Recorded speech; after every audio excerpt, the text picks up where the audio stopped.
ଯେଉଁ କବରରେ ପ୍ରଭୁ ଯୀଶୁଙ୍କ ଶରୀର ରଖାଯାଇଥିଲା ତାହା ଶୂନ୍ୟ ଥିଲା। ଆପଣା କ୍ରୁଶୀୟ ମୃତ୍ୟୁର 3 ଦିନ ପରେ ସେ ମୃତ୍ୟୁକୁ ଜୟ କରି ଜୀବିତ ହେଲେ। ସେ ଜୀବିତ। ସେ ଆପଣଙ୍କ ଜୀବନ ମଧ୍ୟକୁ ଆସିବାକୁ ଚାହାନ୍ତି। ଯୀଶୁ ନିଜେ କହିଛନ୍ତି, ମୁଁ ପୁନରୁତ୍ଥାନ ଓ ଜୀବନ ଅଟେ। ଯେ କେହି ମୋଠାରେ ବିଶ୍ୱାସ କରେ ସେ ମୃତ ହେଲେ ମଧ୍ୟ ବଞ୍ଚିବ। ପ୍ରଭୁ ଯୀଶୁ ମୃତମାନଙ୍କ ମଧ୍ୟରୁ ଜୀବିତ ହେବା ପରେ ପ୍ରାୟ 2000 ବର୍ଷ ବିତି ଯାଇଛି। ଆଉ ଏବେ ମଧ୍ୟ ସେ ଜଗତରେ ସବୁଠାରୁ ମହାନ ଓ ଶକ୍ତିଶାଳୀ ବ୍ୟକ୍ତି ଭାବେ ଜୀବିତ ଅଛନ୍ତି। ଗତ ଶତାବ୍ଦୀ ଗୁଡ଼ିକରେ ଅହଙ୍କାରୀ ଓ ବିଚକ୍ଷଣ ବ୍ୟକ୍ତିମାନେ ଆସିଛନ୍ତି। ଶାସକ, ପଣ୍ଡିତ, ବୈଜ୍ଞାନିକ, ଦାର୍ଶନିକ ଓ ପରମାର୍ଥ ତତ୍ତ୍ୱବିତ୍ମାନେ ଆସି ଚାଲିଯାଇଛନ୍ତି, କିନ୍ତୁ ଯୀଶୁ ଆଜି ମଧ୍ୟ ଜୀବିତ ଅଛନ୍ତି। ସେ ଏକମାତ୍ର ଅଦ୍ୱିତୀୟ ବ୍ୟକ୍ତି ଯେ ଏହି ଜଗତରେ ସର୍ବଦା ଜୀବିତ। ତାଙ୍କର ଜନ୍ମ ଅସାଧାରଣ ଥିଲା। ବାଇବେଲ କୁହେ ଯେ ତାଙ୍କ ଜନ୍ମ ମରିୟମ ନାମ୍ନୀ କୁମାରୀଙ୍କଠାରୁ ହୋଇଥିଲା। ତାଙ୍କର ଜୀବନ ଥିଲା ଅସାଧାରଣ। ଐଶୀ ଶକ୍ତିର ପରିପ୍ରକାଶ ହେତୁ ସେ ପାପରହିତ ପବିତ୍ର ଜୀବନ କାଟିଥିଲେ। ଆଉ ଏହି ପୃଥିବୀରେ ଜୀବନ କାଟିଥିବା ଯେକୌଣସି ବ୍ୟକ୍ତି ଅପେକ୍ଷା ସେ ଅଧିକ ମହାନ ଆଶ୍ଚର୍ଯ୍ୟକର୍ମ କରିଥିଲେ। ତାଙ୍କର ଶିକ୍ଷା ଅସାଧାରଣ ଥିଲା। ଯେଉଁମାନେ ତାଙ୍କୁ ଉଦ୍ଧାରକର୍ତ୍ତା ଓ ପ୍ରଭୁ ରୂପରେ ସ୍ୱୀକାର କରନ୍ତି ସେମାନଙ୍କୁ ସେ ପ୍ରେମ, କ୍ଷମା, ବଞ୍ଚିବାର ନୂତନ ମାର୍ଗ ପ୍ରଦାନ କରନ୍ତି। ଯେଉଁଠାରେ ତାଙ୍କର ଶିକ୍ଷା ପ୍ରଚାରିତ ହୋଇଛି ସେଠାରେ ନୂତନ ଜୀବନ, ନୂତନ ଆଶା ଆଉ ବଞ୍ଚିବାର ନୂତନ ଉଦ୍ଦେଶ୍ୟ ସାଧିତ ହୋଇଛି। କ୍ରୁଶ ଉପରେ ତାହାଙ୍କର ମୃତ୍ୟୁ ଥିଲା ଅସାଧାରଣ। 2000 ବର୍ଷ ପୂର୍ବେ ସମଗ୍ର ବିଶ୍ୱର ସୃଷ୍ଟିକର୍ତ୍ତା ଆପଣା ଏକମାତ୍ର ପୁତ୍ର ଯୀଶୁଖ୍ରୀଷ୍ଟଙ୍କୁ ସମସ୍ତ ମାନବ ଜାତିର ପାପର ପ୍ରାୟଶ୍ଚିତ ସ୍ୱରୂପ ପ୍ରେରଣ କରିଥିଲେ। ସେ ଆପଣଙ୍କ ପାଇଁ ମୃତ୍ୟୁ ଭୋଗ କରିଛନ୍ତି। ତାଙ୍କର ପୁନରୁତ୍ଥାନ ଥିଲା ଅଦ୍ୱିତୀୟ। ତାଙ୍କ ମୃତ୍ୟୁର 3 ଦିନ ପରେ ଇତିହାସ ପୃଷ୍ଠାରେ ଏକ ଆଶ୍ଚର୍ଯ୍ୟ ଘଟଣା ଲିପିବଦ୍ଧ ହେଲା। ଯୀଶୁ ମୃତମାନଙ୍କ ମଧ୍ୟରୁ ଜୀବିତ ହୋଇ ଉଠିଲେ। ତାହାଙ୍କ ଜନ୍ମ, ଜୀବନ, ମୃତ୍ୟୁ ଓ ପୁନରୁତ୍ଥାନ ଏ ସମସ୍ତ ଘଟଣାରୁ ପ୍ରମାଣିତ ଯୀଶୁଖ୍ରୀଷ୍ଟ ବାସ୍ତବରେ ସେହି ବ୍ୟକ୍ତି ଥିଲେ ଯାହା ସେ ଦାବି କରୁଥିଲେ। ଈଶ୍ୱରଙ୍କ ପୁତ୍ର, ସମସ୍ତ ମାନବ ଜାତିର ଉଦ୍ଧାରକର୍ତ୍ତା ସେହି ଯୀଶୁଖ୍ରୀଷ୍ଟ ଆଜି ମଧ୍ୟ ଜୀବିତ। ସେ ଆପଣଙ୍କ ଜୀବନରେ ପ୍ରବେଶ କରିବାକୁ ଚାହାନ୍ତି।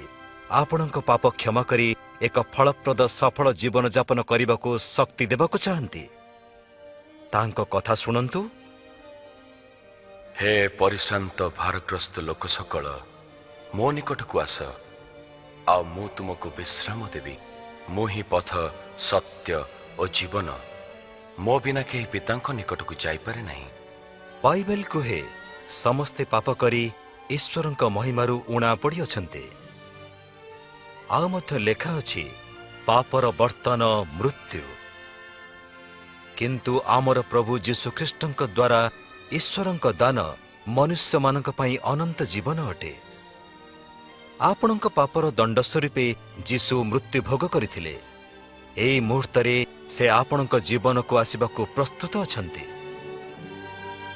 ଦେଖ, ମୁଁ ଦ୍ୱାରରେ ଠିଆ ହୋଇ ଆଘାତ କରୁଅଛି।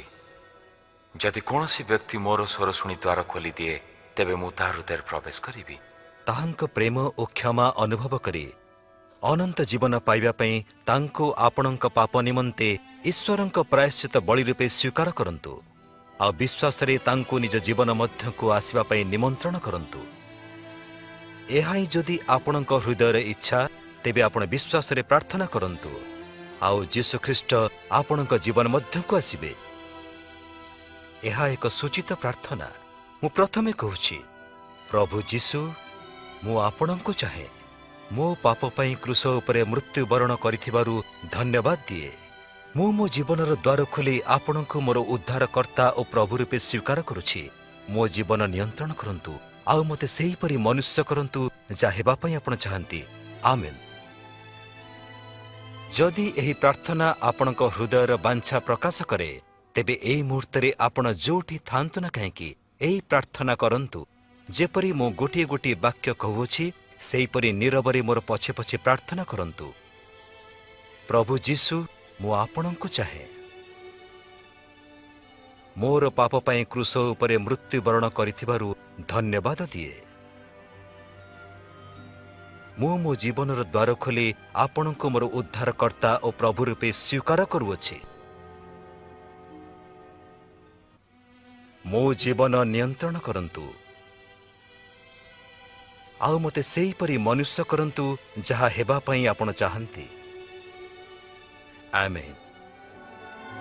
ବର୍ତ୍ତମାନ ଯେତେବେଳେ ଆପଣ ଏହି ବିଶ୍ୱାସର ପ୍ରାର୍ଥନା କରିଅଛନ୍ତି ଆଉ ଯୀଶୁଖ୍ରୀଷ୍ଟଙ୍କୁ ଆପଣଙ୍କ ଜୀବନ ମଧ୍ୟକୁ ଆସିବାକୁ ନିମନ୍ତ୍ରଣ କରିଅଛନ୍ତି, ଆପଣ ନିଶ୍ଚିତ ଭାବେ ଜାଣନ୍ତୁ ଯେ ସେ ଆପଣଙ୍କ ଜୀବନକୁ ଆସିସାରିଛନ୍ତି, କାରଣ ସେ ପ୍ରତିଜ୍ଞା କରିଅଛନ୍ତି ଯେ ସେ ଆପଣଙ୍କ ଅନୁରୋଧ ଅନୁସାରେ ଆପଣଙ୍କ ଜୀବନରେ ପ୍ରବେଶ କରିବେ। ଆପଣ ଏହା ମଧ୍ୟ ନିଶ୍ଚିତ ରୂପେ ଜାଣନ୍ତୁ ଯେ ଆପଣଙ୍କ ପାପ କ୍ଷମା ହୋଇଛି। ଏବେ ଆପଣ ଈଶ୍ୱରଙ୍କ ସନ୍ତାନ ଆଉ ଆପଣ ଅନନ୍ତ ଜୀବନ ପାଇଅଛନ୍ତି। ଯଦି ଆପଣ ଯୀଶୁଙ୍କ ପ୍ରତିଜ୍ଞାତ ଫଳପ୍ରଦ ସଫଳ ଜୀବନ ଅନୁଭବ କରିବାକୁ ଚାହାନ୍ତି, ତାହେଲେ ପ୍ରତିଦିନ ପ୍ରାର୍ଥନାରେ ତାଙ୍କ ସହିତ ଆଳାପ କରନ୍ତୁ। ବାଇବେଲ ଅଧ୍ୟୟନ ମାଧ୍ୟମରେ